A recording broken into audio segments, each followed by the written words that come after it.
핵심에서는 서밋에 관한 메시지가 1년 동안 나갈 겁니다. 한 사람의 영적 서밋이 얼마나 큰 결과를 낳는가. 창세기 45장 5절입니다. 왜 노예가 됐는가를 먼저 알아야 됩니다. 하나님이 인간을 창조하실 때 하나님의 형상대로 창조하셨습니다. 그래서 우리 인간은 영적 존재입니다. 그래서 가장 먼저 있어야 될 것이 영적 서밋입니다. 이 축복은 모르면 당연히 노예돼요. 그것도 사단의 노예가 됩니다. 이 영적 서밋의 축복은 아시다시피 보좌의 축복을 말해요. 우리는 하나님의 자녀이기 때문에 영적 서밋 때는 이 축복을 먼저 누려야 되는 거예요. 이게 누리게 되면 시스템이 딱 만들어져요. 응답 오기 이전에 그릇인 상태가 만들어져요. 그러면은 세 가지가 보입니다.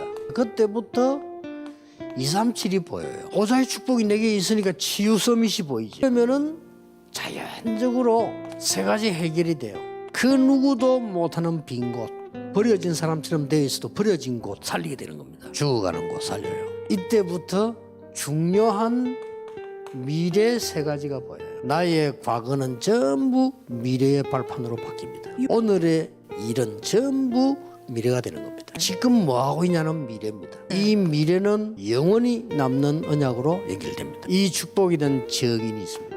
렘드 7명이 그랬어요. 히브리서 11장 사람들 초대교회입니다. 이 축복을 모르면 반드시 노예가 되는 겁니다. 여러분이 이제 어떤 도전을 해야 됩니까? 이 서밋의 시작이 뭡니까? 아브라함입니다. 본토 친척 아비 집을 떠나 내가 네게 지시할 땅으로 가라. 너로 능히 당할 잡시하게. 어느 날 알아들었습니다. 단을 쌓기 시작해. 이때부터 하나님은 아브라함에게요 굉장한 언약을 주시고 아들 대신에 수양을 이때 또 약속합니다. 서밋을 약속합니다. 갈대아에서 여기에 인생 최고의 문제가 있는 곳인데 답을 준 거죠. 여러분 주위에는 모든 어려움은 문입니다. 다시 나옵니다. 창세기 22장 19절. 완전히 복음으로 각인 딱 시기. 왜 이삭이 죽어야 됩니까? 그게 원죄입니다. 이삭 대신에 수양을 너로 창대케 하겠습니다. 네 실험을 하면 대적의 문을 얻을 것이다. 열방이 복을 받게 될 것이다. 이때부터 보세요. 농사 지으면 100년간 나와버려요. 여러분 이 축복 못 받으면 세계선교 못합니다. 이 이제 서밋 이 축복이 전달됐는데 제대로 회복을 해야 될 거 아닙니까? 창세기 28장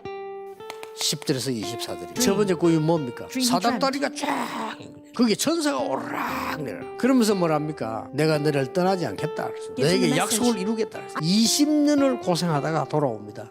네 이름을 이스라엘이라고 해. 그러면서 12지파가 나오죠. 이렇게 서밋 축복이 전달되라. 이것을 완전히 성취한 인물이 나온 겁니다. 요셉이 굳게 딱 잡아요. 언약을 정확하게 붙잡으면 끝입니다. 서밋의 축복. 여러분이 이것만 알면 돼요. 복음 안에 있는 이 영적 서밋은 보좌의 축복을 누리고 시공간 초월하기 때문에 반드시 승리하기. 결론은 뭡니까? 여러분은 연약하게 보이지만 하나님은 237 나라를 살리겠다는 겁니다. 인생의 모든 문제와 답 창세기에 나옵니다. 영적 서밋이 되는 최고의 축복인 해방입니다. 세절기와 성막, 특히 언약궤, 예배가 얼마나 중요한 건가 미션 주려고 하는 겁니다. 확실하게 각인시킵니다. 그리고 뿌리 내립니다. 여러분은 다 없어도 시작할 수 있는 게 이겁니다. 오늘 한 번도 낙심하지 마시고 영적 서밋 축복 누리시기를 주의 이름으로 축복합니다.